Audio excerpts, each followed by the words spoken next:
And a fine good morning. How do you do? It is 420. Blaze it. Whatever they do on this day, I don't know. That sounds illegal. My name is the Chief Justice Optipops. This is the Xavier. This is the Great Hello. Experience. And I don't know why Xavier's mic sounds like shit, but he is here. Ah, cool. It switched mics on me. I can fix that. Okay, as long as you can fix it. That... I don't know why I did this. This is ridiculous. Even your equipment bullies you. That's Is that better? yeah. It sounded like you were in a wind tunnel for a minute there. So Much better. yeah, but much better. Yes. Good morning, everyone. And how are you campers doing today? Are you having a fine day? Are you ready for some arts and crafts and a jamboree? A jamboree. I haven't heard that word in a minute. A bunch of people in chat be like, what the fuck is a jamboree? Why do I feel uncomfortable? I am so far behind today. I forgot to do the shills out into the public. I'm going to do that while we talk. I'll do that while we talk because I am a bad host, and that's not good. But anyway, while we're doing that, how are things? How are you doing? What are you up to today? What are you going to get up to today? Well, before we get to the subjects.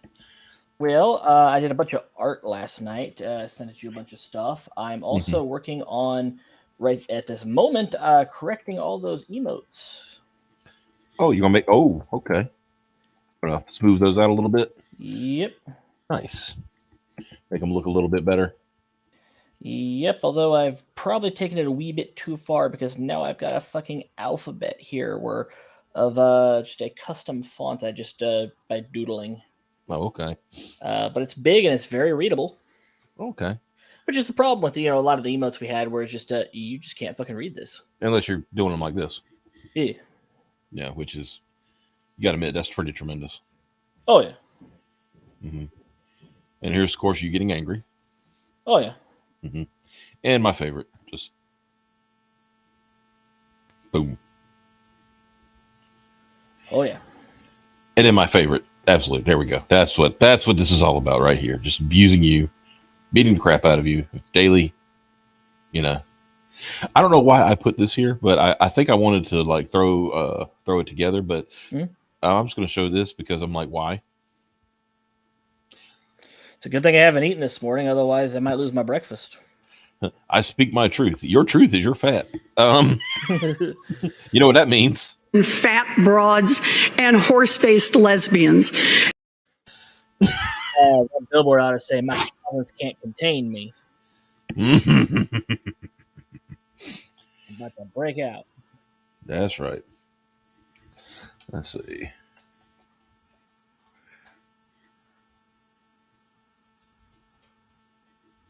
Alrighty, let's see. Damn. Damn. Oh, Oof. yes. We should bring Lidl in here in the mornings. It probably should at some point. That would be fun.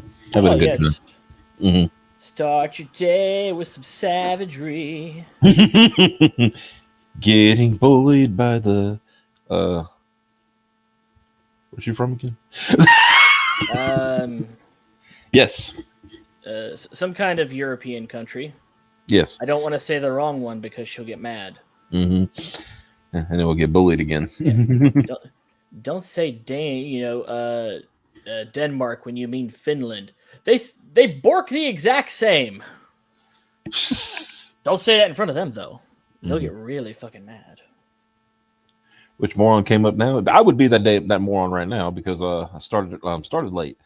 And yes, you do need caffeine. I also need caffeine. I didn't have regular morning caffeine, so I had to drink Coke. You need caffeine. 6 kinds of caffeines.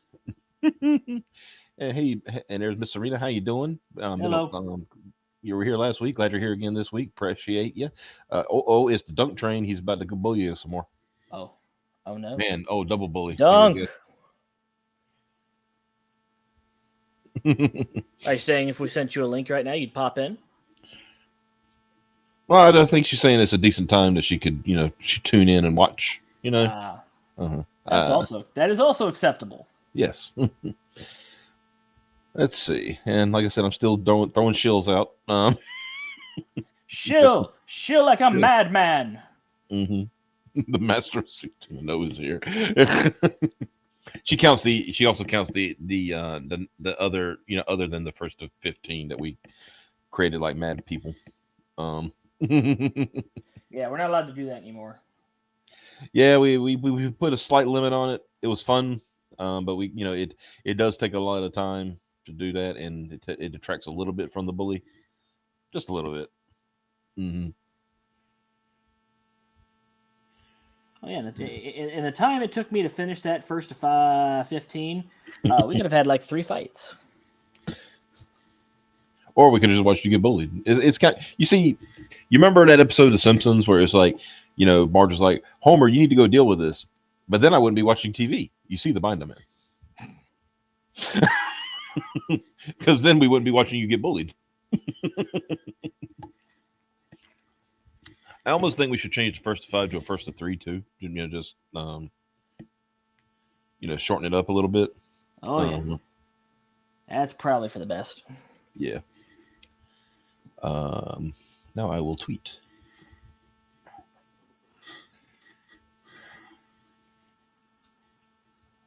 There was many tweeting and much rejoicing.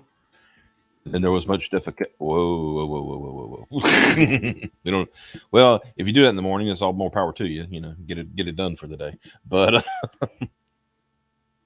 But you know who doesn't enjoy defecation, allegedly? Amber Heard, because she's a fecophobic. She's very fecophobic. It's very disrespectful in this day and age. Just terrible. Just terrible. TRBL. You got your base and you got your trouble, and that's terrible. I say I appreciate what Charles Barkley has brought to our world. Yeah, you've mentioned it at least once or twice. I just like Charles Barkley.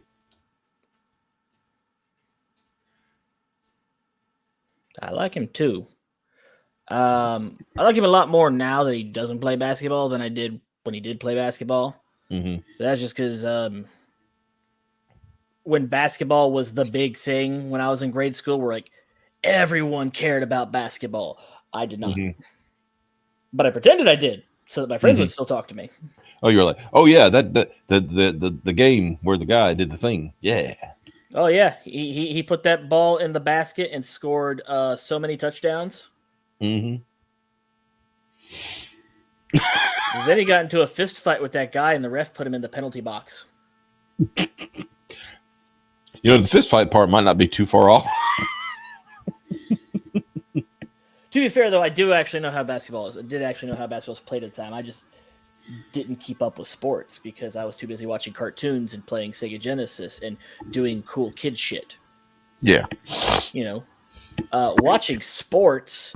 Well, I guess I get bad at the cards, but other than that, watching sports, that's grown-up shit. Mm-hmm. That's stuff for people that have jobs and money to waste away on sports. Mm-hmm. It's funny you mention when you mention this, you know, playing Sega Genesis, blah blah blah. Yeah. When I was a kid, I suddenly became the most popular kid in class. You know how? You had a Sega CD? No. It was this. It was you had the argument, you know, the classic, which is better, Super Nintendo or Sega Genesis. Blast processing commercial. And they were just, you know, kids are always arguing. Oh yeah. And they say, well, what do you have? Both. You are a god. Or Did he go to Wayne's house? He's got everything. What do you mean he's got everything? Everything! Like, dude, he's got a Sega Genesis. He got a Super Nintendo. He's still got a regular Nintendo. Of course, you kept the regular Nintendo. You kept the regular Nintendo because it still had good shit on it. You know? Oh yeah. Of course, then the fights begin to start. You know, Wayne's parents love him enough to get him a Super Nintendo and a Sega Genesis. Why don't you love me? Well, I can't help that other parents didn't love their kids as much as mine loved me. You know, but that's just the way it is. Oh yeah. So I think I fully shielded out for today. Finally. At last we can come start our evil plans. Hey, look, it's a commie. We found the commie, ladies and gentlemen. Nice. Mm-hmm. I mean, not nice. Wait, what? Hello, Commie Mark. It's Commie Mark been a is while. Very good lad. And yes, hail spam. We must spam all the places, all the time, everywhere. Spam it until you win it.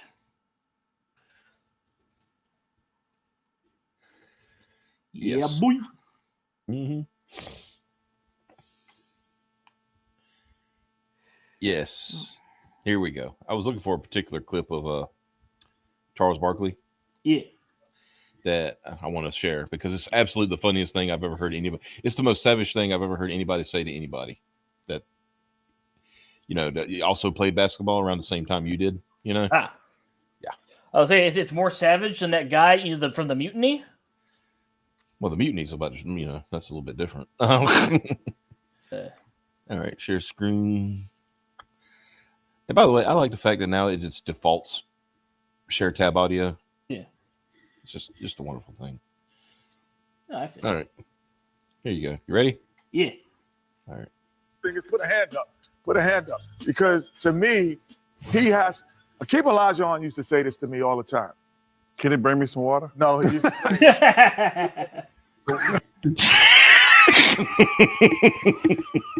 Fucking got him. I mean, you can't get no more savage than that. Oh yeah. And you see over here, Chuck know what he did. Look at him smiling. He knows. And then Shaq, he laughing too. He's like, yeah, he got him. Oh, Chuck got him again. Yeah. I love it. Kenny was trying to name drop, but Charles checked him. He checked him out. He's like, nah. You ain't gonna be doing no name dropping on my show. None of that, son. None of that. Hey, it's Smiling Bandito. I ain't seen you in a minute, Hoss. What's going on, brother? Glad you're here. Canadian. I caught him the other day. He was in the chat. Oh, okay, I didn't see him. Okay, well, I'm glad he was there. But yeah, the Canadian contingent has arrived. That's good. Yes. Yeah. By the way, you like the name of the show today? Oh, absolutely. Loathe and Blunder. I was like, I'm clever. I figured that one out all by myself. Now we need to do is make a movie about traveling somewhere, and it's perfect. Let's see, anime guy for $5. Loathing and Blunder in Las Vegas. Yeah, now they're there for Bully Night. Gundam Battle Operations 2, 6 vs 6. Well, that's not really a Bully Night thing because we'd like to do fighting games more than anything. But we could do that one night as a side, like on a side night.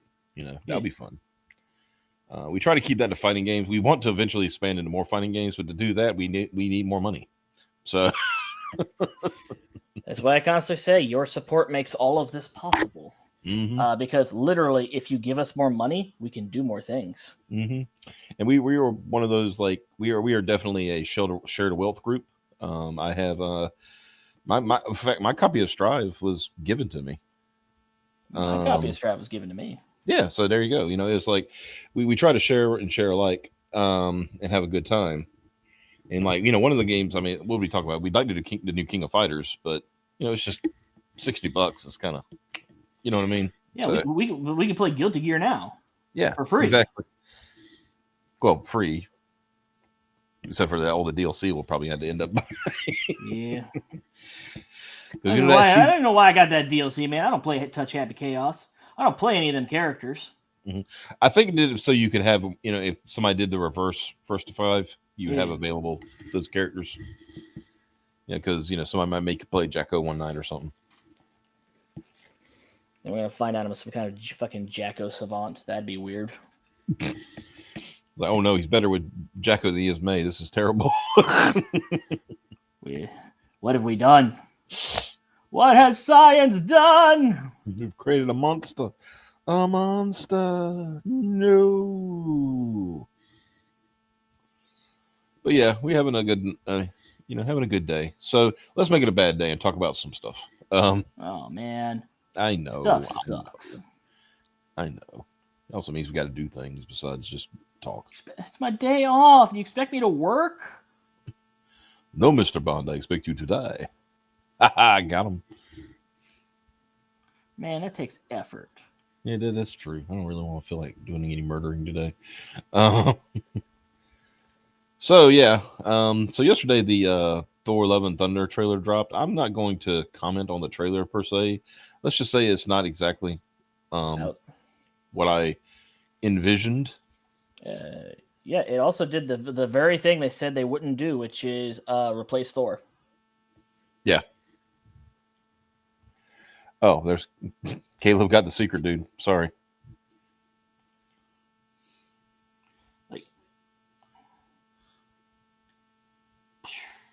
Oh no. Yeah. How you ever going to recover? Yeah. Oh. But people are going to sit there and wonder why is it that Thor is Thor. Thor is the son of Odin. You cannot take that away from him. Mm-hmm. When Cap wields the hammer, he doesn't suddenly become Captain Thor. No, he's still Captain America. In fact, they kind of screwed up when they did that in the movies, right? They set a precedent that you don't become Thor when you wield the hammer. No, you just get his power. Yeah. So because he was, Cap was throwing around the lightning and stuff in Endgame, but so if Jane Foster gets a new hammer, that means she's actually just putting on a costume at that point. Yeah. Mm-hmm. It would actually be better to give her her own name than sit there and go, "No, I'm Thor now. I stole your identity. I have your social security card. Well, cool. You can pay my taxes for me. Hey. Let's not get hasty now. I get hasty. Thor bored and sleeping. I do think it was a smart move to just show a trailer of just Thor doing a bunch of masculine things. Like, I'm just gonna sit here and work off all that fat, and do a bunch of cool shit on a planet somewhere with my buddies, the Guardians. Yeah. But but the thing is like they didn't even show like the end. What are we fighting in this one, right? Beats the hell out of me. Yeah, it's just like going on an adventure to find myself. ... again. Because he kind of did that in game. Yeah. That make a lot of sense. Yeah, so this is secondary. Well, I say secondary. I'll leave that commentary to people who, because I've beaten the whole girl Thor, Jane Foster thing to death over the years. It wasn't popular. There was a reason why they had to revert it. There's it's funny you mention that. They forget it was made. Thor nearly died opening it once. The thing with the hammer, it has been reforged one other time, and that was in the comics when it got broken when Thor battled his grandfather Bor, right? Yeah. And in that situation, the only person who could help him reforge it was Doctor Strange. And to do that, he had to take some of Thor's life essence, and he said, now your hammer is tied to you. So if you're at this, basically he's saying, your hammer gets destroyed next time, you're probably going to die. Of course, then they did all that stupid shit about, the god of hammers, and Mjolnir was evil the whole fucking time. Like, bullshit. Oh, yeah. Like Mjolnir was a storm that Odin harnessed and put in the hammer, and blah, blah, blah, blah, blah. So quit making shit up. Well, I mean, okay, let me take that back. It is fiction. You can make shit up, but make shit up that makes sense. Make a better shit. Yeah. And of course, the storm was a woman. Of course it was. I mean, What did Odin mean by this? Just a destructive force that needs a strong, firm hand to wield and direct it. What did Odin mean by this? Just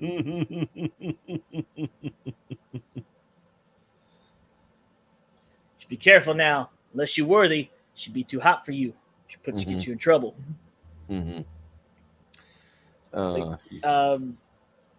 Also, it's kind of like they've gone back and forth on whether or not the gods are actually the Asgardian gods are actually gods, magical creatures, super science that's so advanced it's practically magic. Mm-hmm. This kind of feels like they're going back to magic after they just did super science. And fucking pick one. If there's a big cataclysm and they're redoing the continuity, for the umpteenth time, then you sit there and go, okay, we're magic again. Yeah. That means that we get to do all these cool things like who wants to go for a ride on the World Serpent? And we could tease Loki for having given birth to it, because every time Loki turns into a girl, something has non-consensual relations with him. Again, but he takes responsibility for it and, births it and raises it and puts it through college like a responsible adult, which is pretty weird coming from Loki. Yeah. Where did this horse come from? Well, I turned into a lady horse, and I thought it was as a prank, and one thing led to another, and that's my cult.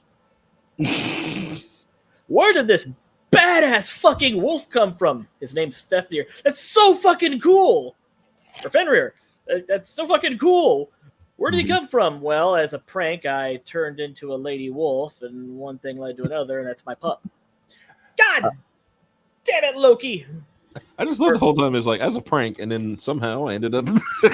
Oh yeah. Now, for those of you that like God of War, don't look that up. Because remember, boy is spoiler. Has it been long enough for me to spoil the ending to the God of War? I think it's been a few years. Yeah, you can. Kratos' son is Loki. Mm-hmm. He was going to be named Loki, but Kratos convinced his mom to no, this name is better. Atreus is better because Atreus was a friend of mine and he was a cool dude, and I'd like to honor him, and I think it's important. Yeah. And everything else that happened in the prophecy of Ragnarok, that happened in God of War. Now, I haven't played the new one. Is that even out yet? Dad of Boy Ragnarok, I think it is. No, Dad of Boy Ragnarok hasn't come out yet. Has not come out yet. Yeah, they're still working on that. It's gonna be hard to follow up because as much of a departure from the original God of War as Dad of Boy was, Dad of Boy was actually a pretty meaningful game. It's like, especially if you either have kids or you had a good relationship with your dad. It's special. I just like the whole like you said, Dad of Boy, just boy. One of these days I'm gonna play it with Potato, and I bring him down here. We're gonna play it together because even before that game out, I just called him Boy all the time. Like, where's the boy? We lost the boy again. Dang it! That happened once. Oh, I bet. I bet that was fun. It happened in an amusement park in a crowd full of people. Oh, we found him. But we was worried for like 15 whole minutes. I was like, I see you walking around. Have you seen this child? He looks like a potato. He's over there. Yeah, people are staring at him and throwing things at him. Oh, careful! That Irishman's trying to ferment him. Oh no, the boy's whiskey.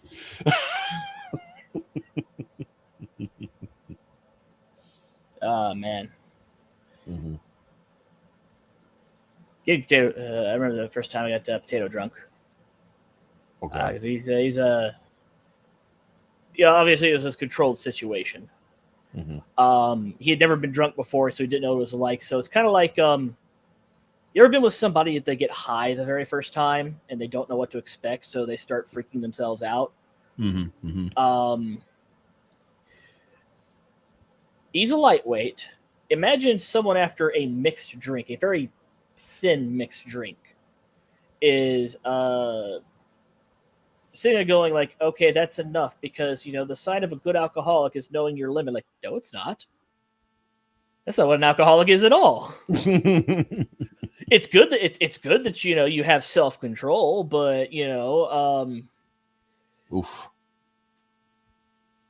He was just sitting there like talking all of this matter of fact, like, wait a minute, did my boy skip the goofy fun phase and go straight to connecting to the locus of all knowledge of the universe drunk phase?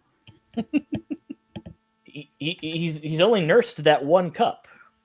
It's kind of like you ever seen Walk the Line, the story of Johnny Cash? Yes.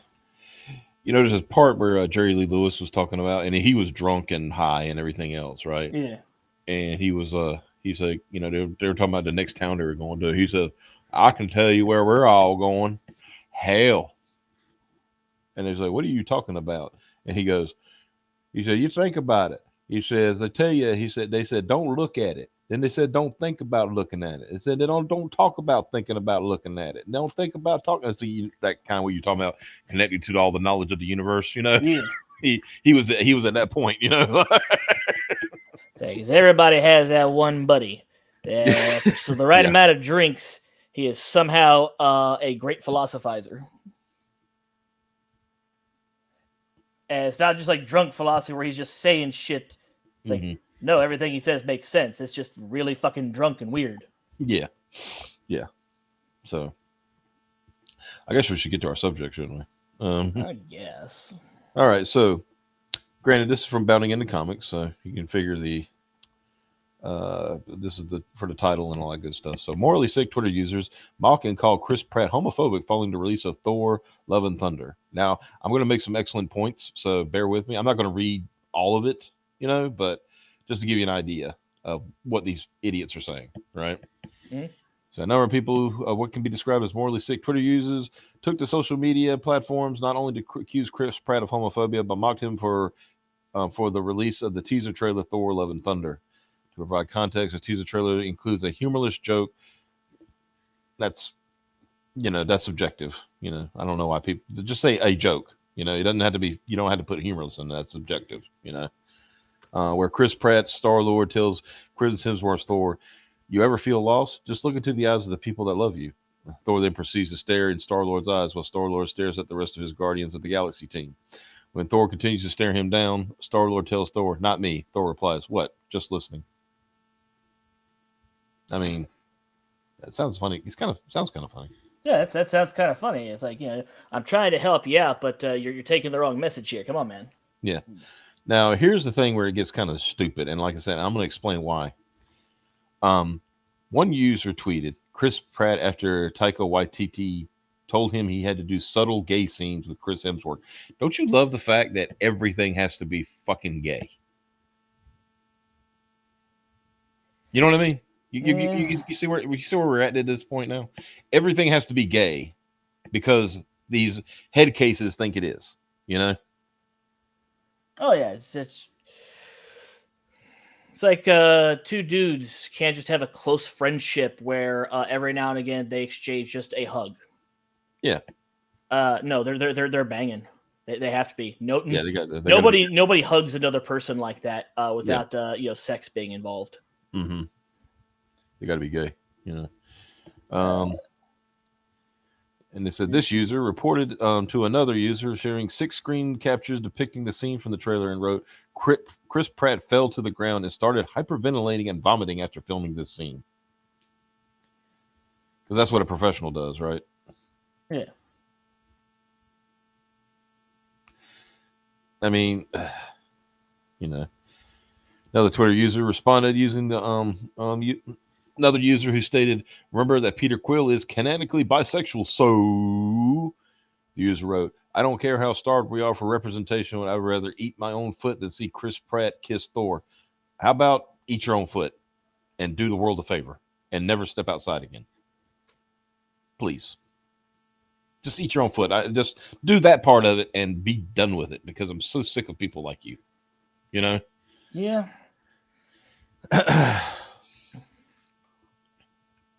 And here's another one. It is fucking tiresome. Chris Pratt, when he saw that that they have made Star-Lord canon by in the comic, and Taika was directing his next MCU movie, and showed just a kid crying. Okay.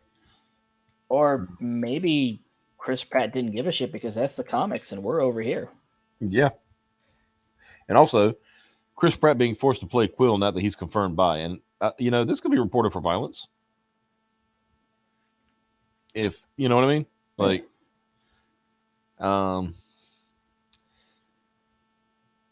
then again, why did they have to ruin the Thor trailer with Chris Pratt? But at least we got this. Oh, look, more cringe. Tired of these people. Yep.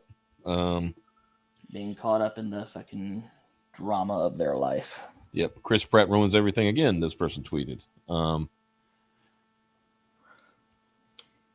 And then this one, I have never watched a single Marvel movie, but I will watch Thor: Love and Thunder solely because I want to see Chris Pratt visibly hold back slurs while Taika Waititi puts him into the gayest shit ever in HD.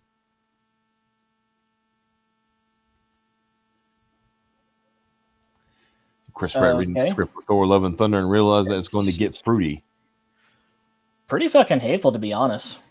Don't worry. Like I said, that's why I'm rolling through the tweets because I want to make it a very important point at the end of this. Chris Pratt has done irreparable damage to Peter Quill's public image. I'm begging y'all to separate the character from the actor. Homophobic actor / canon bi actor. So Marvel confirmed that Peter Quill's bisexual and Thor is pansexual. Please, when did they do that? Never. if you're trying to say that Thor will fuck anything, well, with enough alcohol, he may. Mhm. He may not talk about it the next day. He may I not be feel proud so. of it the next day.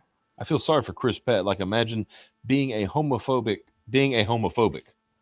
not a homophobe, but homophobic, and then you find out your character is bisexual. LMFAO. This is so humiliating. Or he's an actor, and he Oh can play yeah, a part. You know. totes. Taika Waititi giggling to himself as he makes homophobic Chris Pratt catch the gay virus.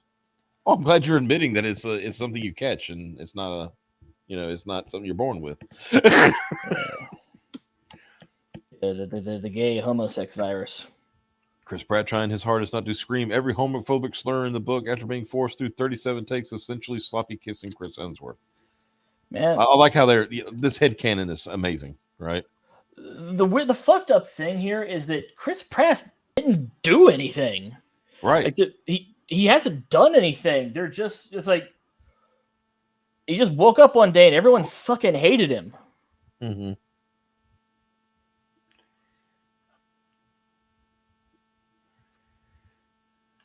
There's a lot of other religions out there that aren't fans of homosexuals. Are you going to give them shit? Mm-hmm. That you're not. Nope. But like I said, I'm gonna tie this all up. The reason I'm running through these is because I'm gonna tie this all up. Okay. Yeah. You just know Chris Pratt was thinking, oh, okay, we got that one. Okay. Reminder that Chris Pratt is canonically homophobic. Now they're always saying this because of the church he went to, right? Yeah. Chris Pratt is no stranger to heinous tags and moral attacks on his character. Back in February 2019, actor Ellen Page, or Elliot, whatever his name is now, insinuated Pratt was homophobic in a series of tweets due to his past attendance at Hillsong Church. She wrote in response to an article from the Hollywood Reporter discussing Pratt's spirituality following an appearance on The Late Show. Okay. But his church is famously anti-LGBTQ, so maybe address that too. Or it had nothing to do with the article. What about that church that Obama went to? I bet they weren't. They didn't have any kind words to say for the gay community. Mm-hmm. Nobody gives Obama shit. Oh no. And a follow-up tweet page wrote, if you're a famous actor and you belong to an organization that hates a certain group of people, don't be surprised if someone simply wonders why it's not addressed. Being anti-LGBTQ is wrong. There aren't two sides. Or you're the bigot. You ever think about that? You're the one that's causing this damage. You're the one that wants to be hateful. Did you ever think about that, Elliot? That you're the hateful person. They don't want to see it like that, though, do they? No. They don't want to see that they're the ones, maybe, that are full of hate.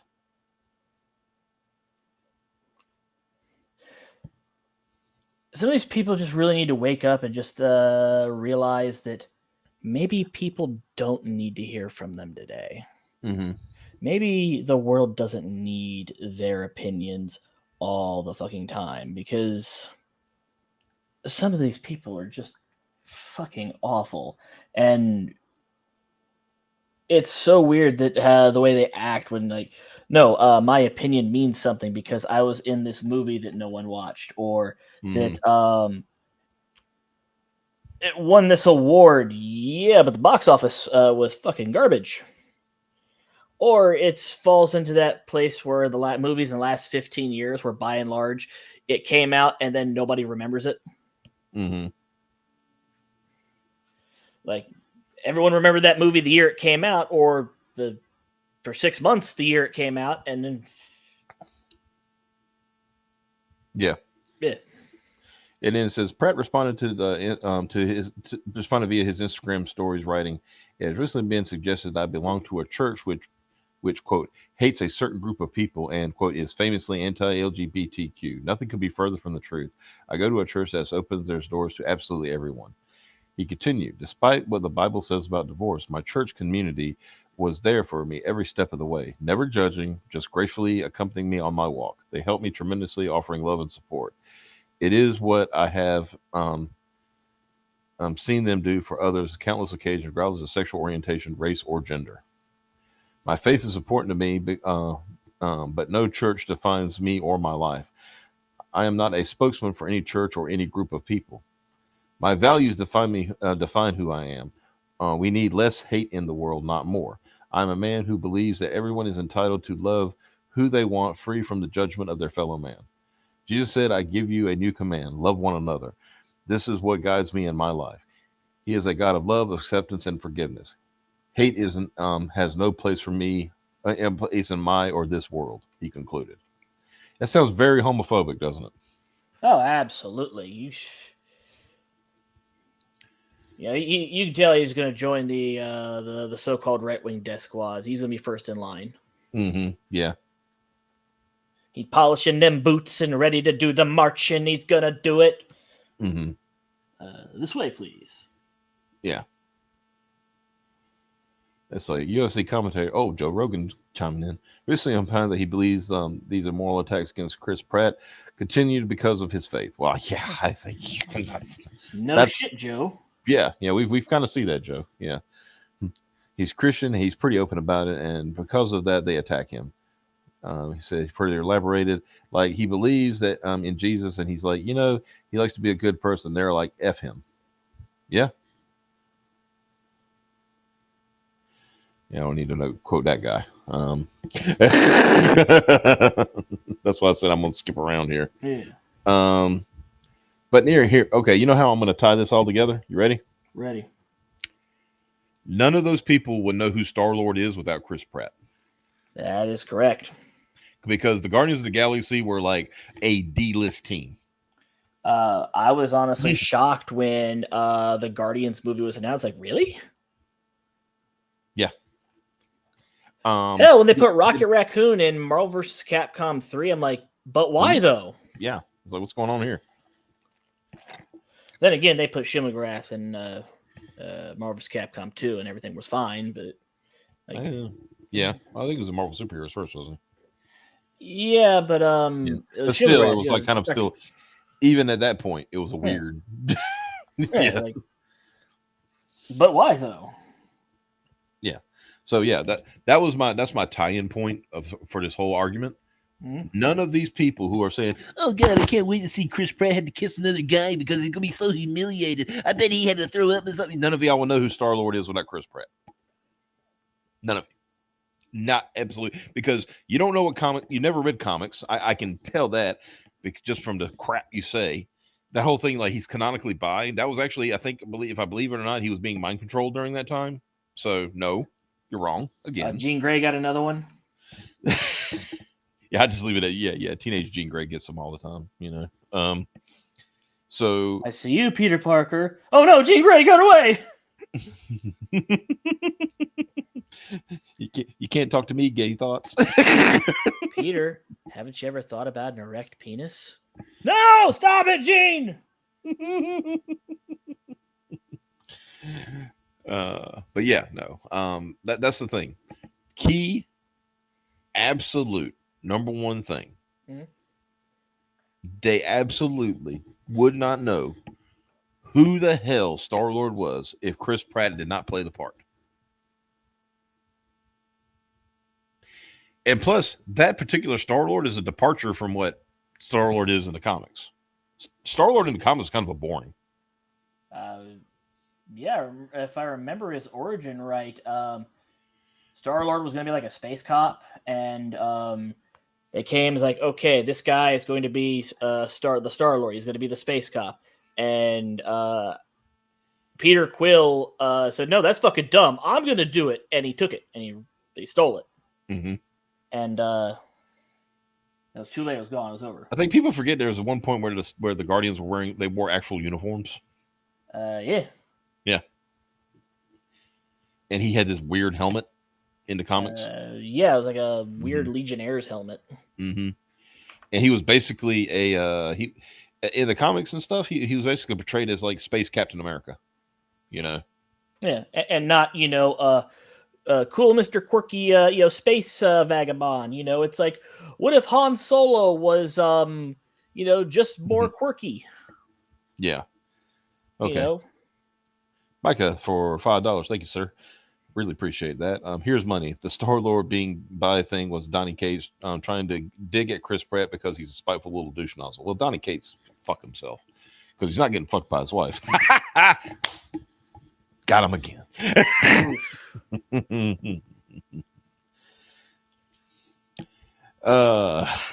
Donny Cates somewhere just grabbed his side. Like, why is it hurting all of a sudden? Yeah, right.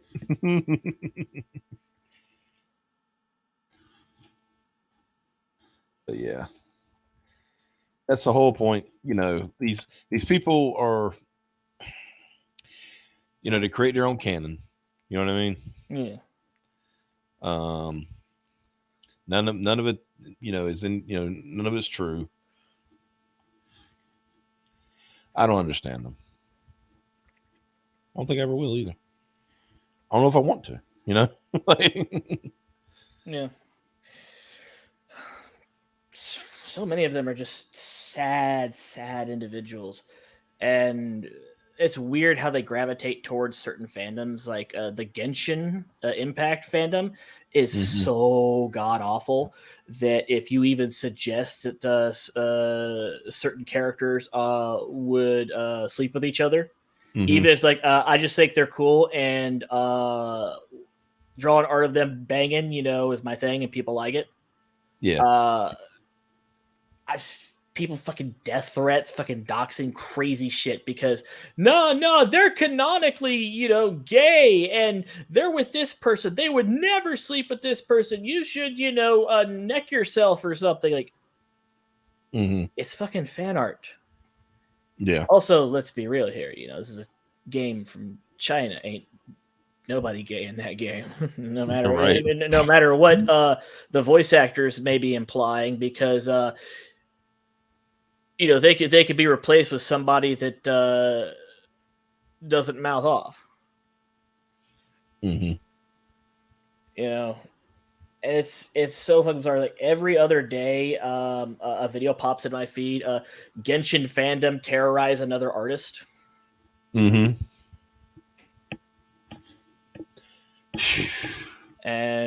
it kind of goes hand in hand with what we were talking about the other day with the people that were hating on Spy Family. Yeah. They're also hating on Uzaki and all this Shield Hero. These people that do it are often projecting. They're often awful.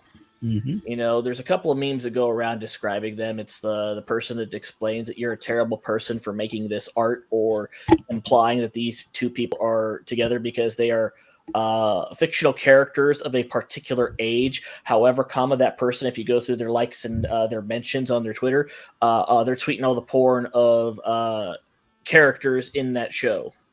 That same show, they aren't the ones that they're bitching at you about.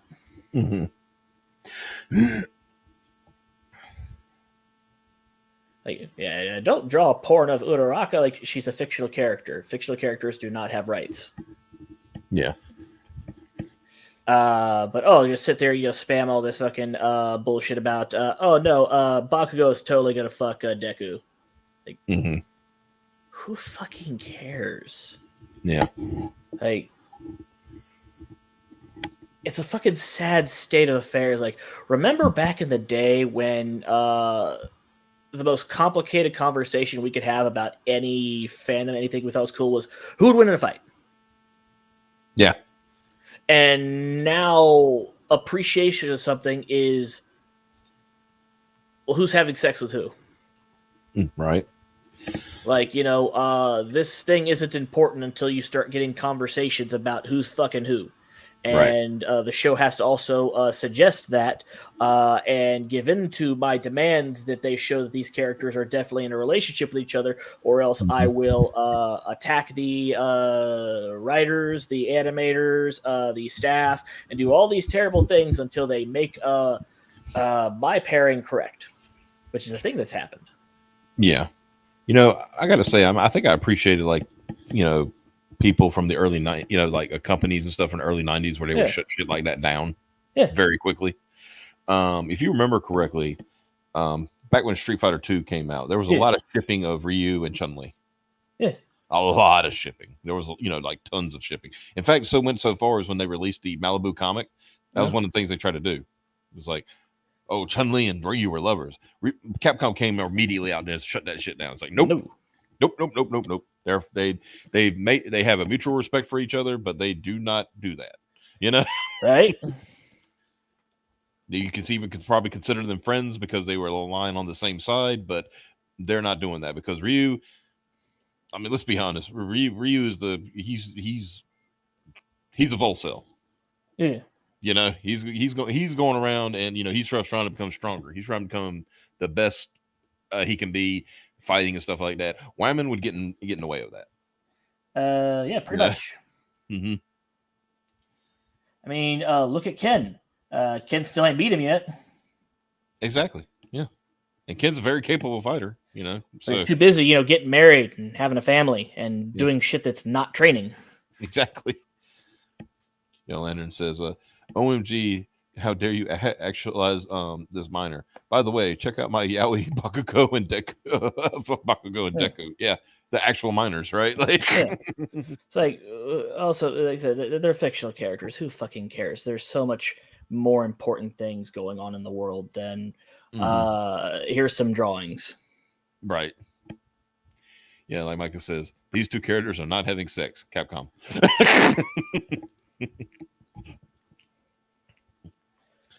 Oh, Blanca's totally banging Vega. You picked Vega because Vega, you remember how Vega said he, hates ugly things? Yeah. And he considers Blanca like the ugliest thing ever. That's his kink. he's just projecting super hard. So he's like, I can't stand disgusting things like that thing over there. Please ram it in my bussy. Now, I didn't say Vega was the bottom. You did that on your own. But I know some other people probably I mean, think dude, let's be honest. If that was the case, we know Vega would be the bottom. Absolutely. Yeah, hey, come on. Let's not front here. Look, Vega, you can either bend over and let Blanca fuck you, or Blanca's gonna zap the shit out of you, paralyze you, and then fuck you anyway. The pussy.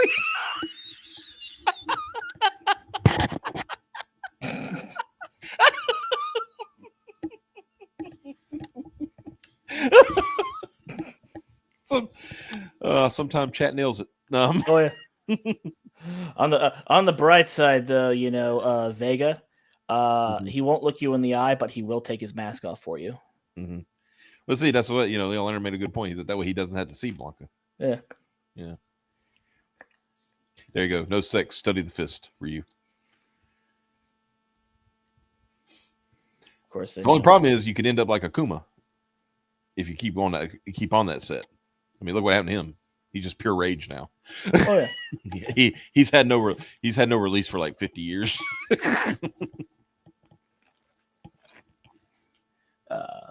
They say Akuma has never coomed in his whole life. Mm-hmm. And look at that. He's become the ultimate fighter. Yeah, just a big fucking testosterone rage monster. No, there's no release. See, now this is an example me. of... I just cracked the code. You know when Ryu unlocks the power of nothingness? Yeah. That's post-nut clarity. Yeah, we're not saying we are saying we're saying that he is a Volcel, but he probably does jerk off. Oh yeah, that's what I said. When he achieves that that serene state of mind, that state of nothingness, where he's like all powerful, that's post-nut clarity. Akuma has mastered the raging demon.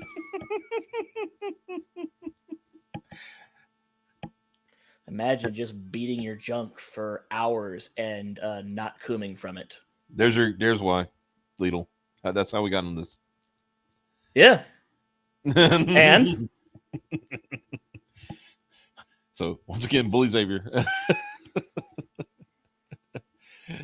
So yeah, that was my back to this. That was my whole point of that. It was nobody would know who Star-Lord is if not for Chris Pratt.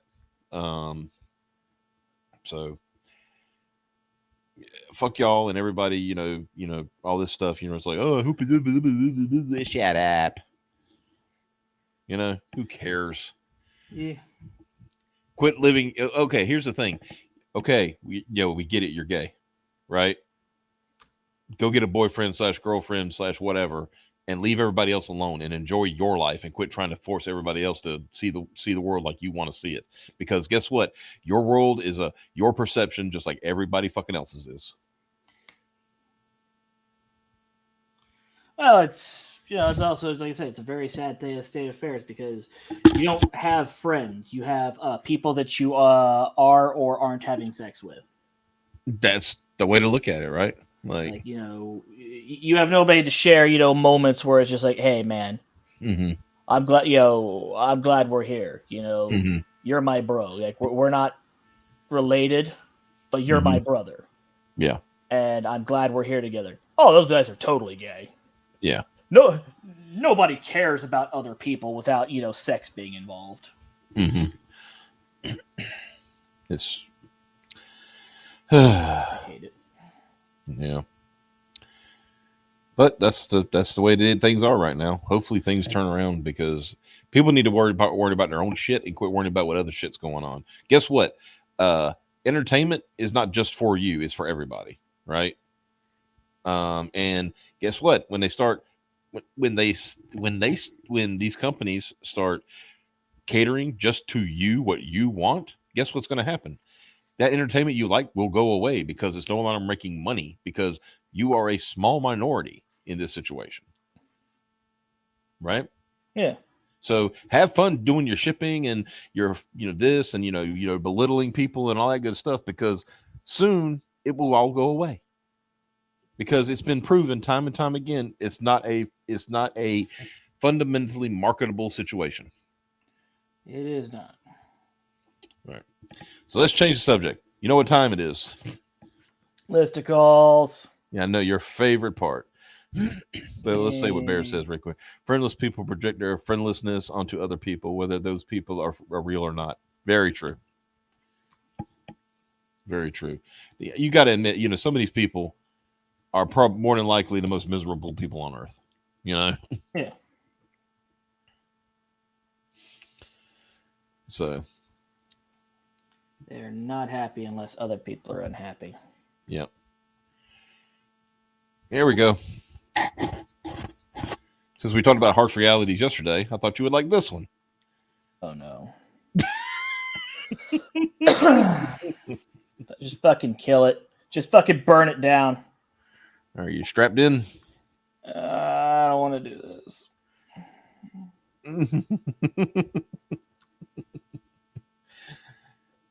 But you're going to sit through it with me because yeah.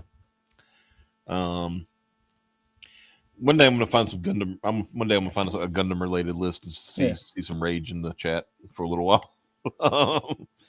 But we got this today.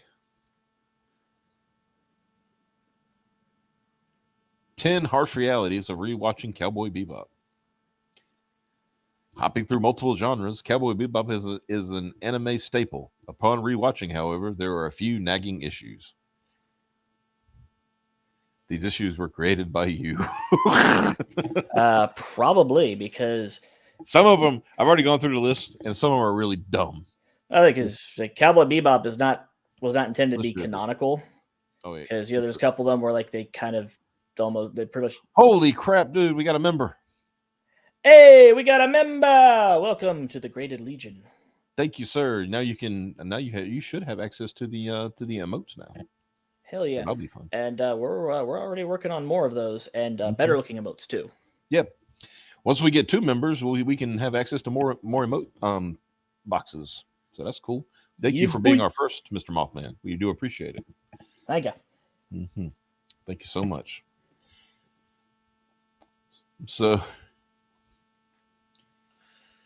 anyway.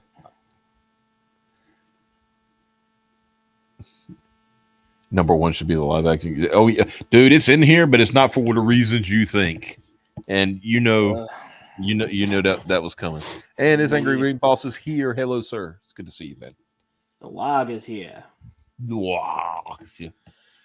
I know he always does it like it's supposed to be an orc from Warhammer, but I always like it as a Waluigi. Wah! Wahoo. Was because it was for years when they were talking about like Waluigi and Smash. Yeah. You remember those comics where it was always like, it's like Waluigi spent years trying to get into Smash, and every time he would like get rejected, it was like, wah.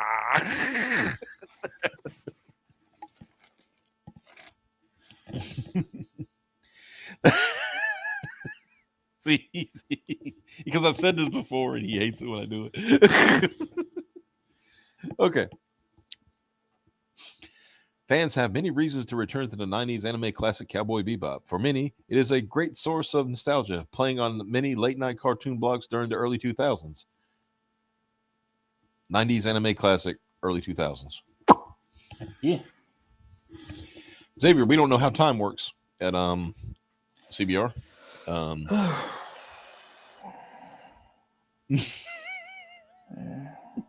I know why. It's because at that it's a 90s anime, so it's got the 90s anime aesthetic, but it didn't start airing here until the early 2000s on Adult Swim.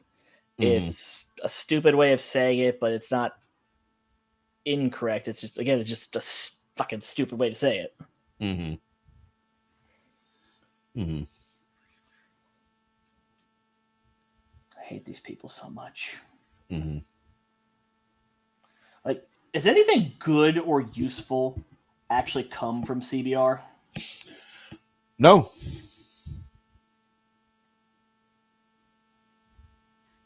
All right, then. All right. I think I was just gonna, see if you had anything else to say about it, but no, nothing really.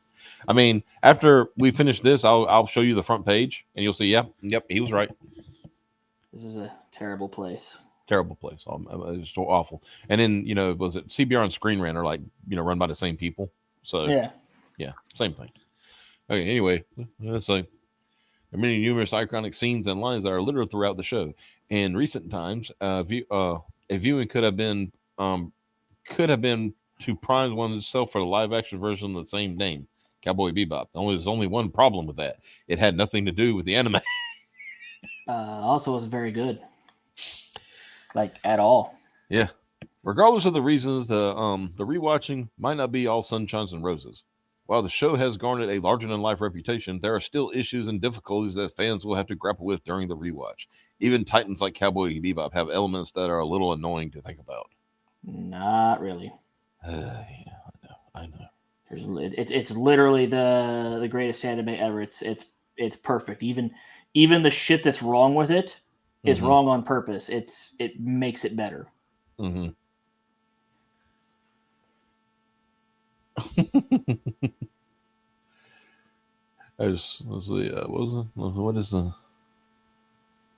What is there to say about this dumpster fire of a website?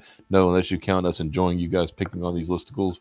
We're finding more wretched hive of scum and villainy. Rise and grind. There's Scrump. Hey, Scrump. What's going on, brother? Hey, Scrump.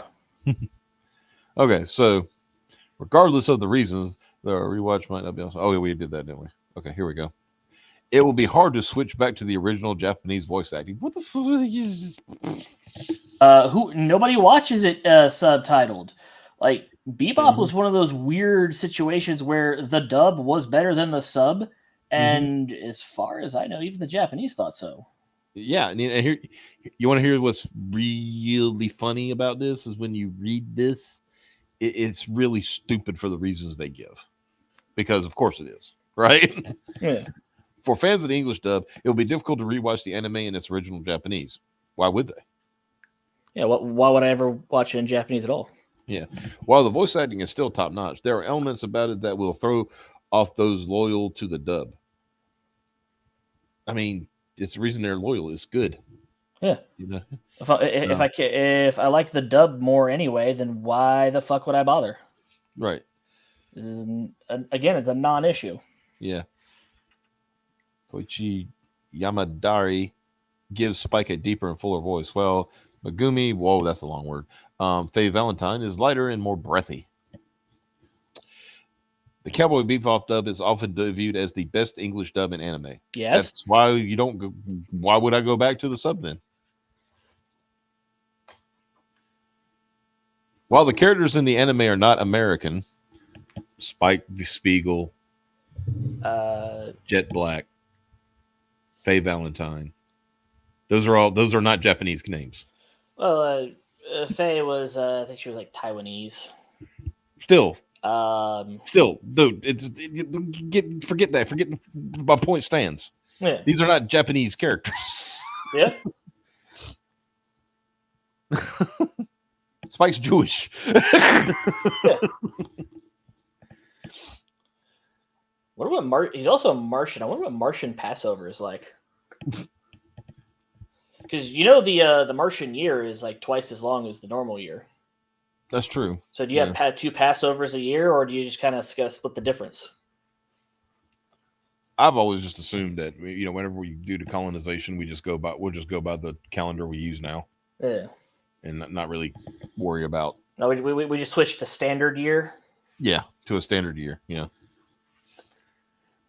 Essentially, no matter what, it'll always be April 20th, even if you're on Mars or. Yeah, there's local time and then there's colonial time.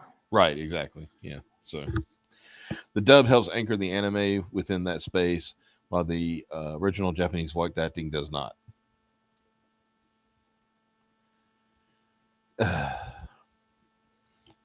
See, I told you. This is all like cultural differences. Like you don't understand their culture, and it may be that those voices may have been perfect fits from their side. No, it doesn't. It doesn't at all because it never happened. I'm just going to put this on the screen, but I'm not going to say it out loud. Yeah.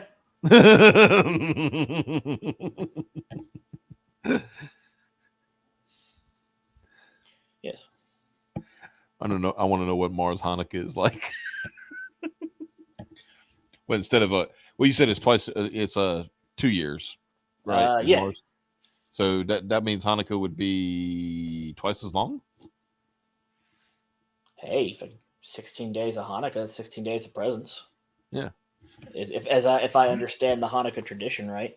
Mm-hmm. And then that means you would get 2 Christmases, one back to back. That's awesome. Yeah. Well, then you can have one for Jesus, and you can have one for Santa. Yeah. This is Jesus' birthday, and this is Santa's birthday. Yeah. You think we will be able to go to Mars when we are too busy with gender study? I mean, that's a good point. Like, we got to get to the important stuff. The live-action Cowboy Bebop adaptation looms over the watchers. Now, I love this. No, it doesn't. No, it doesn't. They're trying. This entry tries its best to justify the existence of the live-action. Are you saying it's blackmailing us? Pretty much. Well, yes, because Jet, right you are black, yeah, and right you are a male. Yeah, it's right in the middle. Okay. Love or hate it, the live-action version of Cowboy Bebop is real. Thank you for reminding me of a travesty upon the Earth. For anime viewers who have seen the new show, comparisons are bound to crop up when rewatching the anime. This has the potential to sour one's viewing. Why would it sour? Why would I be sour on the viewing of something that's superior? Yeah. In fact, it's so inferior, and everyone knows it. Even Cartoon Network made a joke about it. Oh yeah. When they brought Bebop back to to line up on Toonami. Yeah. Even literally they made a joke, which is ironic because considering Tom is voiced by the same voice actor that does Spike. Yeah. Even they made the joke. It's like it's like I want to get back to something that feels good and real. Ah, there it is. Yeah. Even Tom makes a joke. He's like, some people tell me and Spike sound a lot alike. I don't hear it. Yeah, I don't hear it either. Yeah. Many of the anime fans have taken purist stances, so watching the characters or plot points that the Netflix adaptation change could bring back bad memories. No. Nobody's going to be soured on watching the anime because they watched the freaking live action that was terrible. When I don't know about you, but it would be because I didn't watch it because I'm not, I don't want to put myself through that kind of pain, right? But if I did watch it and then I watched Bebop and the anime afterwards, I'll be like, Hey, do you want to watch this adaptation that has a woman being super fucking obnoxious for 10 episodes? No, I don't want to get married.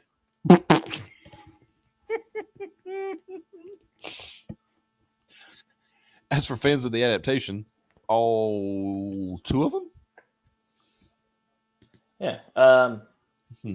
The writers, because they were very full of themselves. Yeah, remember they said they had to, even the actors. With that one actress, we have to fix what was wrong with Oh yeah. Cowboy Bebop.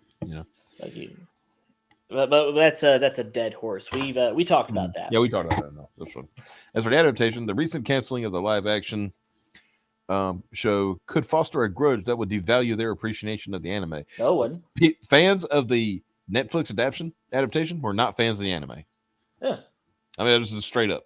They wanted the quote fixed version. That's what they wanted. Yeah, it's like, the fact that Voltron in the third dimension, that really bad CG Voltron, the fact that exists does not devalue Voltron to me. I just don't watch that one because it's not very good. Yeah. The weird Netflix Voltron doesn't ruin Voltron for me, because there was also that Nickelodeon Voltron Force. It was really cool. I remember that one. Yeah. It was so awesome that, the different you could change the lion that was the body of Voltron, and it gave Voltron different weapons and abilities. Like, yeah, that's a cool fucking idea. That's an expansion of lore. Yeah, which is cool. It's like, oh, even the pilots were like, we didn't know we could do that. You understand? Keith is gay. Well, what does it have to do with Voltron? Keith is gay. But what does that have to do with Voltron? We want him to fuck Lance. But what does that have to do with Sid protecting the universe from the Robies? We really want Keith to fuck Lance. Yeah. Like Bear said, this is like saying dehydration is going to sour you on drinking water because it'll remind you of being dehydrated. Man, sure feels good not being thirsty anymore. Yeah. Man. I hate water because it reminds me of that time I got dehydrated when I wasn't drinking water. Stupid water making me thirsty by not being in me. Yeah. Damn it. Stupid water. It's all water's fault. Micah makes a good point. Gundam Seed doesn't ruin Gundam as hard as it tried to ruin Gundam. Gundam Seed Destiny only manages to ruin itself. Yeah.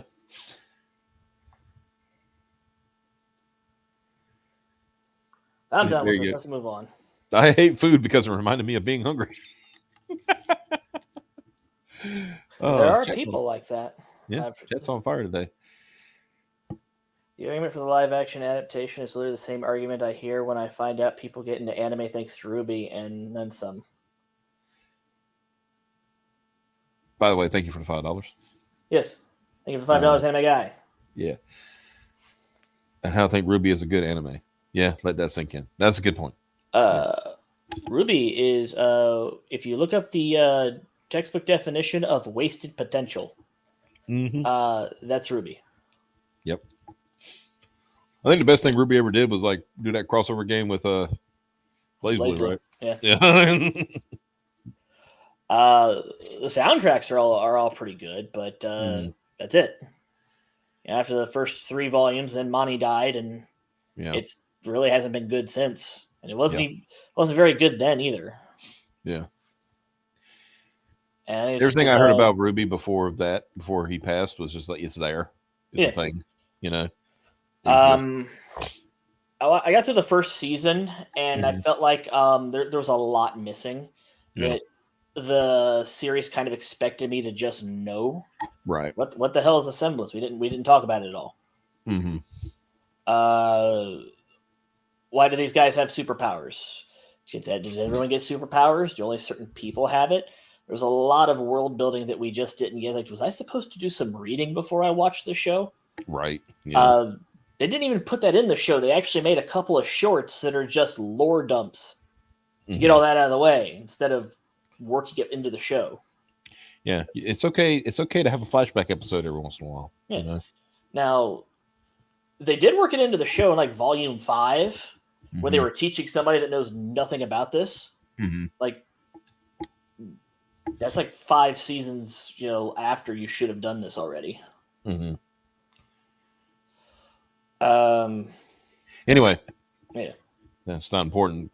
It's no fun to piss on the Ruby fandom because They do a good job pissing on themselves. Yeah. Having to sit through Boogie Woogie Feng Shui again. Why do people hate that episode so much? Like, I don't know, because she walked around with the fucking, the mystery board, and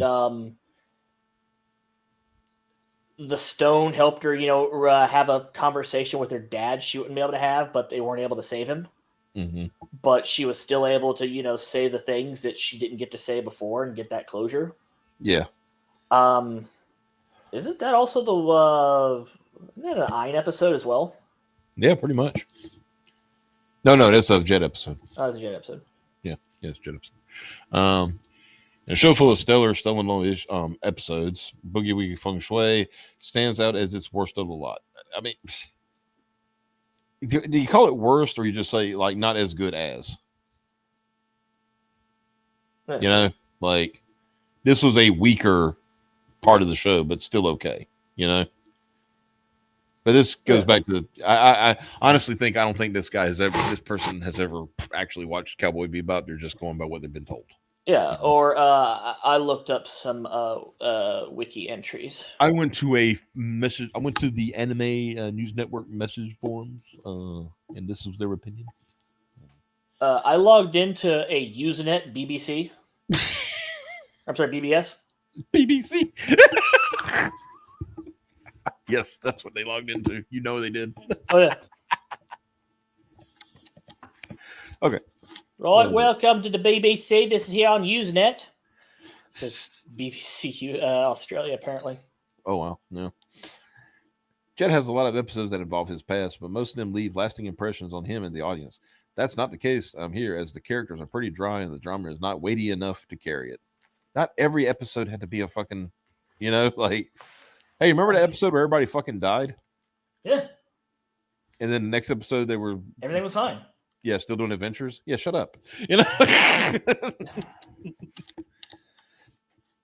biggest issue with this episode is its place within the series. Episode 21 is too late for the story to be for this banal and inconsequential.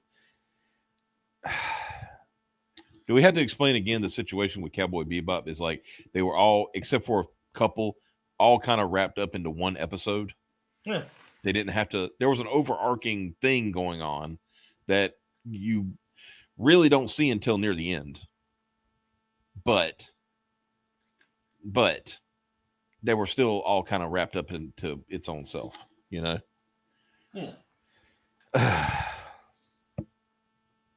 Anyway, not gonna spend much time on this one. No other anime has the same level of style. Well, la dee da, hell with Cowboy Bebop because it has a different style anime than everybody else, right? Yeah. How about that wicked soundtrack where Yoko Kanno just literally would not stop making new music. They actually had to change stuff that had already been made to match her music. Yeah. Because it was so good. It's like this guy knows as much about Bebop as Edwin does about being a moron. Xavier being a dum-dum. What did you do this time? What the fuck did I do? I don't know. Schemes and scams. Invocation. He said the secret word. He said the secret word. You know what it means.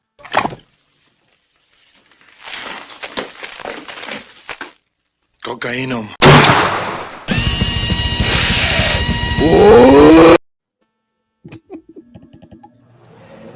It's been 3 fucking years. It's been 3 years. Oh, and it's oversaturated too because we use it everywhere. It's on the Twitch it's on the Twitch channel too. Yeah, it's just so good. Okay, so anyway, yeah, Cowboy Bebop is most synonymous with its style. It's not only because of its fluid motion and dynamic direction, but because of the deep integration to its original soundtrack. Yoko Kanno gave the show some of anime's most memorable songs and put them to good use. Well, you just mentioned that. All the elements of the show fuse into this masterclass in style. Even the slow moments in the anime ooze it. Bluesy guitar notes hum over silhouette of Spike practicing Jeet Kune Do. Fans realize that no other anime does it quite like this one, and that can be frustrating to accept. What?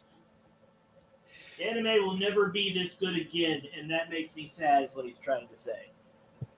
Yeah, but that's okay. Okay, yeah. Yeah, you have a very very high bar, right? Yeah. That's fine. If another anime doesn't live up to that, guess what? That's okay. Did you enjoy it? All right then, shut up. Oh, okay. Now I know what you did. Xavier, the chairman of Getting Dunked On, saying BBC like a dum dum.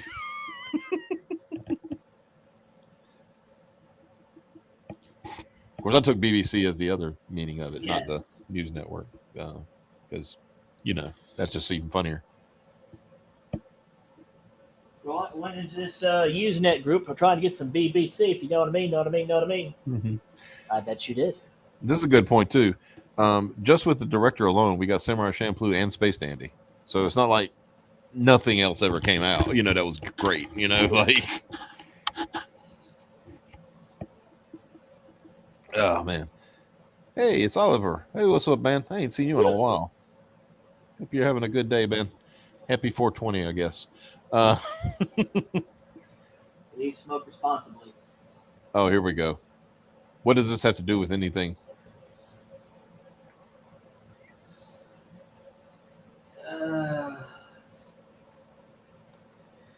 They're just being shitty and catty at this point. Yeah. Cell animation. Can you believe these motherfuckers worked really hard to hand draw this to make it look as good as it did? This is probably the best looking cells have ever been, ever, and will ever be again because of when this was made. They were already making the switch to digital. Mm-hmm. Can you believe they didn't just load it up into Photoshop and zoom in so they could get everything pixel perfect and straight lines? They drew it by hand and painted it. What fucking losers. Yep. The move from traditional animation with cells to digital came with a lot of benefits. Generally, has made things far easier for animators and less costly for studios. That's not necessarily true. While it is still a difficult, exhausting, and time-consuming profession, the thought of animating is not as terrifying as it used to be. I mean, that's that part is kind of true. Even idiots like us could figure it out. However, there's a certain charm to how traditional animation looks. There's texture to it. Cowboy Bebop thrives off this aesthetic. It has a grainy and washed look to it that would not translate to digital. That alone feeds into the show's neo-noir mood without trying too hard. What the fuck does that got to do with anything? Like you said, this is just they're nitpicking there now, right? Like,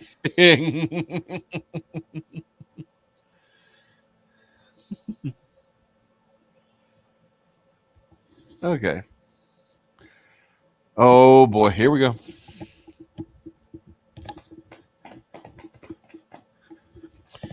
Here we go. Pass. Should we just skip this one? Yeah. Mm-hmm. There is nothing any of these people have to say on that I want to hear. Come back. You're drifting away from me. They have nothing to say that I want to hear. Yeah. Because they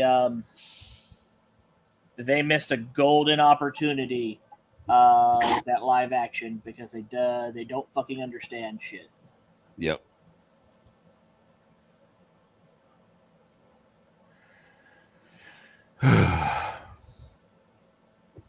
Yeah. Xavier out of that one. Yeah. The fans of and for the characters, most episodes are escapist. Well, this art does not need to fit your fucking worldview. Exactly. Like, what I guess we do have to dwell on this a little bit then, don't we? I know.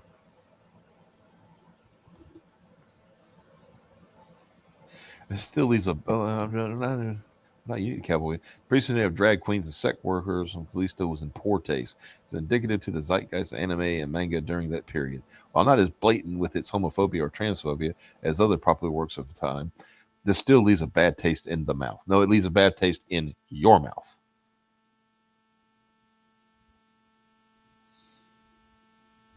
Yeah. Anyway, I'm just like I said, not dwell on too much. Okay, for fans of the fans of and for the fans and for the characters, most of the episodes are escapist.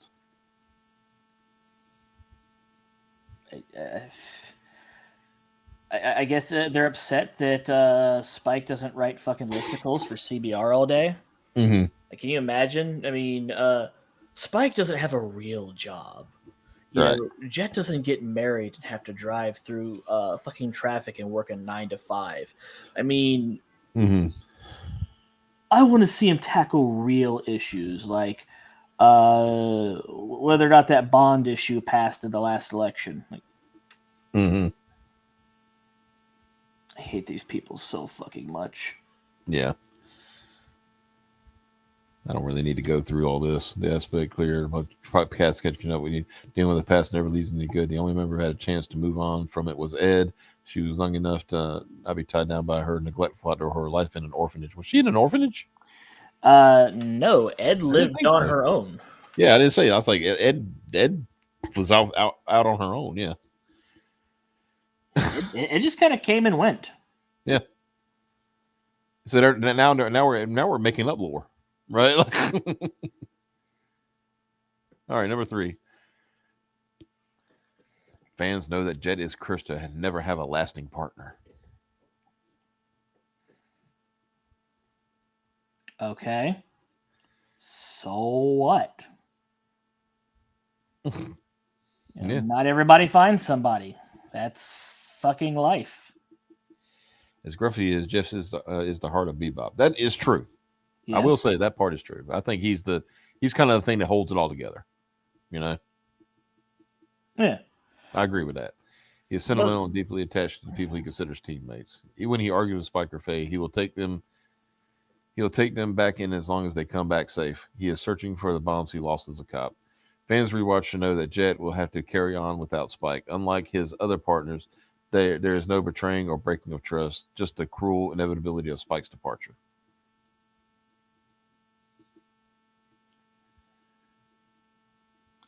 Well, Jet thought Spike was coming back because Mm-hmm. across all their travels, Spike seemed basically immortal. Mm-hmm. Like, Jet had every reason to believe that Spike was coming back. Mm-hmm. Yep. He didn't know that, all that shit was going to happen and Spike would literally just attack the Syndicate headquarters gung-ho by himself. Yeah. He had no way of knowing that was going to happen. Otherwise, he'd have gone with him or gotten help. Yeah. Let's see. Faye Valentine cannot catch a break. That is correct. That's what? Probably the only thing they've gotten right in this list.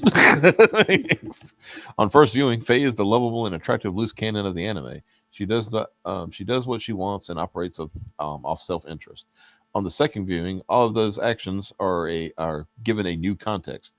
Viewers will know that she does not. She does most of that to pay off a debt. In truth, Faye is the loneliest of all the members of Bebop. Yeah. Yeah. Her selfish front is an act of self-preservation. She lost her childhood to an accident that sent her into a 54-year coma.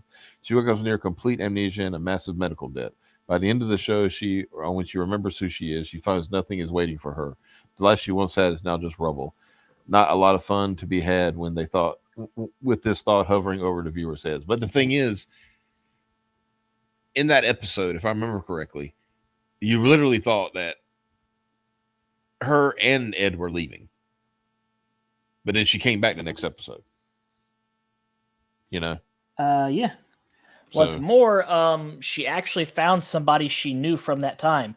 So she did find something that she was connected to, but the point of it was that,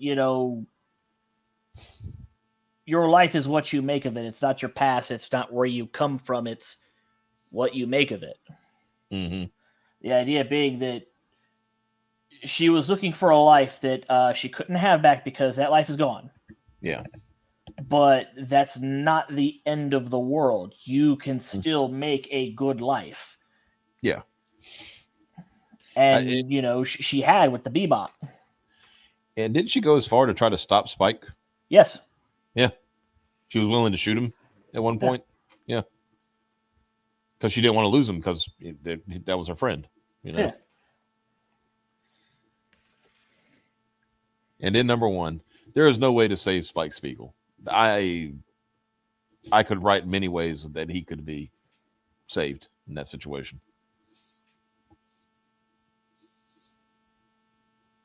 But for many years, viewers have argued whether Spike lives past the show's ending. There is no chance that he does. Spike's whole arc revolves around him confronting the Syndicate. He tries to move on from that life, but whenever it shows up again, he cannot help but attack it head on. He's reckless and brash. On rewatch, it becomes very clear that he has a score to settle. To Spike, his life on the Bebop is borrowed time. He was supposed to die all those years ago, but he lived through it. In his death, he confirms that all of it was a dream, something too vague and loose to hold on to. The worst part is that knowing he will die does not stop it from hurting. The ending is just as potent on the rewatch. The whole point of Spike calling everything a dream wasn't that life was a dream. It was that he didn't understand, or he could no longer tell the difference between being awake and being in a dream. Right. Because he kept seeing the exact same moments playing out repeatedly, and that was the past that it was always running from. Symbolism. Yeah. Like all of Bebop is about, running from your past and avoiding problems that, when the reality is, they're going to catch up to you sooner or later. Mm-hmm. And, how you deal with them, determines your life and can make you a better, stronger person. Yep. Like, yeah, Jet's girlfriend dumped him and left him, but, Jet was, like, running things. Like, her beef with him was that he never let her do things her own way, and it pissed her off because Jet was always right. Yeah. Yeah, he meant well, but it came off controlling. Right. And, like, I just don't want you to do these things because you're going to get hurt, and this thing is going to happen. You're not going to like it. Mm-hmm. So what? That's, the spice of life sometimes. And some people want that. And well, the whole point is, like, there was a way for Spike to get through that. All he had to do was tell Jet what's going on. Yeah. I always imagine, I said the best part, the coolest part, just my head canon, obviously it's not real, but the cool thing would have been doing is, like, after, he kind of collapses. Yeah. That Jet just crashes the Bebop into that place, destroys it utterly, but everybody else is fucking dead, and he picks Spike up and they go away. Yeah. And that's the ending, Because before that, I think you agree with that, Jet always bailed Spike out. Yeah. No matter what. He was always there for him. That was probably the only constant that freaking Spike ever had in his life, that Jet would bail him out, Yeah. Whether he wanted to or not. Wasn't it like when the first time he confronted Vicious, in the show, obviously, because remember Faye called, Jet, and he said he didn't care, and he hung up, thought about it for about 5 seconds, said "damn it," and took off. Yes, if I remember right, because Jet got there in time is how they were able to save him. Yeah. He still had all those broken bones and shit. And he was all bandaged up like a mummy, which was funny. Mm-hmm. Hold on a second. I gotta do this.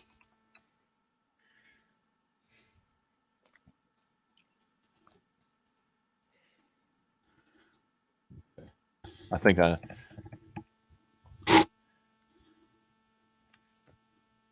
me get a good picture here.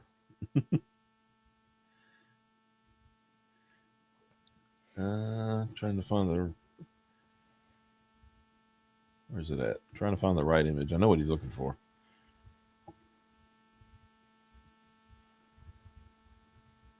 I'll have to use this one because I can't find it by itself. Wait. Copy link.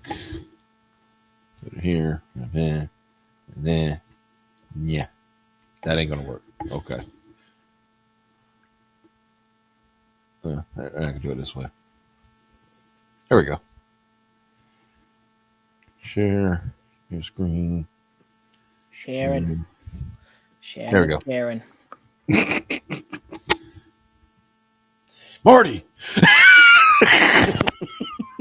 Holy shit, that guy is real?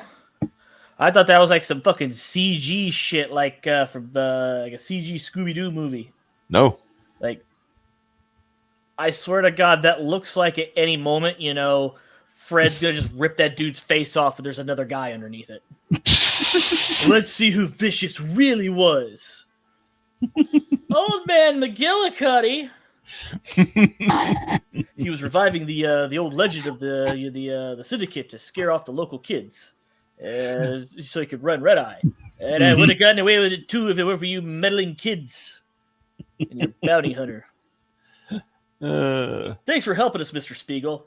Sure, no problem. Today, Scooby and the gang meets Spike and the gang at the Bebop. Oh God, even better meme image. Hold on.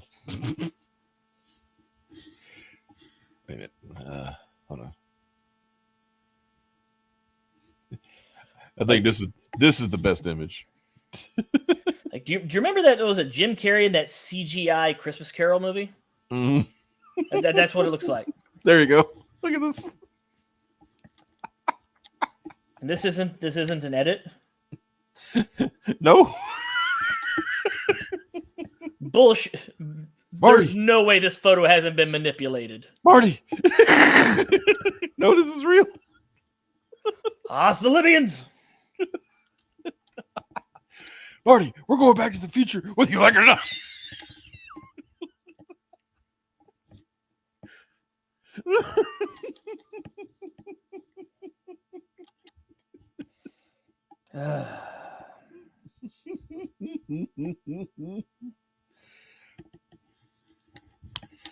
Because I know what you're thinking. Why would Vicious have this in his hand? Right? Yeah. He wasn't the gun guy. Vicious never used guns. Yeah. I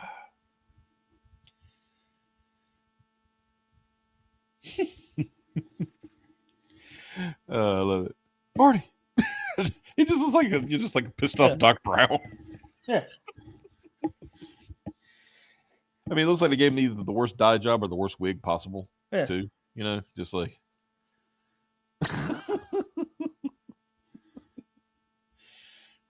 Oh, man. Send you back to the future. Oh! Are we done? Okay. We're done now. Yeah. I didn't know you thought that was a I know you've seen it before. You thought that was a fake image. You didn't think that was real from the show? I've not seen that particular frame, but I looked at it like there's no way this isn't manipulated because it has everything with it says like, no, this has been manipulated. The lighting is off on like various parts of the body. The elements from the hair to the face to the coat to the gun do not appear to be in the same room at the same time. Oh, it's like you pull that photo up and you tell me that these are all these objects are in the same room at the same time. It's bullshit. Yeah. Xavier's in pain. Give him some more cringe. I think he's had enough for today. There, buddy. I won't do it. I won't do any more to you. It hurts. Make the bully lady stop. Make the I want to go to school. Please leave me alone. Right? What'd I ever do to deserve this? I thought we were friends. She keeps taking lunch money. I think that'll have to be another episode. Because we're about to wrap up for the day. But So yeah, there was your cringe for the day. People are idiots when it comes to Chris Pratt. They wouldn't have known who Star Lord was without Chris Pratt. And once again, the listicles provide all kinds of good cringe for us. So that, ladies and gentlemen, is our show for the day. I hope y'all enjoyed it. I will leave you once again. You know what we're going to leave you with. Yep. Because this is probably how Oh, you feel right now, but you can't yeah. let yourself feel that way. Don't forget, everyone. Make sure you come to Bully Night this week. We have Yeah. a very special announcement this night. We come Bully Night, and today at 5, we're gonna pick up Fantasy Star where we left off. I got all those levels back, by the way. 5 Eastern. We're gonna start at that boss fight. 5 o'clock Eastern Standard Time. 5 o'clock Eastern Standard Time. Yeah, so figure out your clocks from there. We will see you all then. Until then, this is how Xavier is feeling right at this very moment.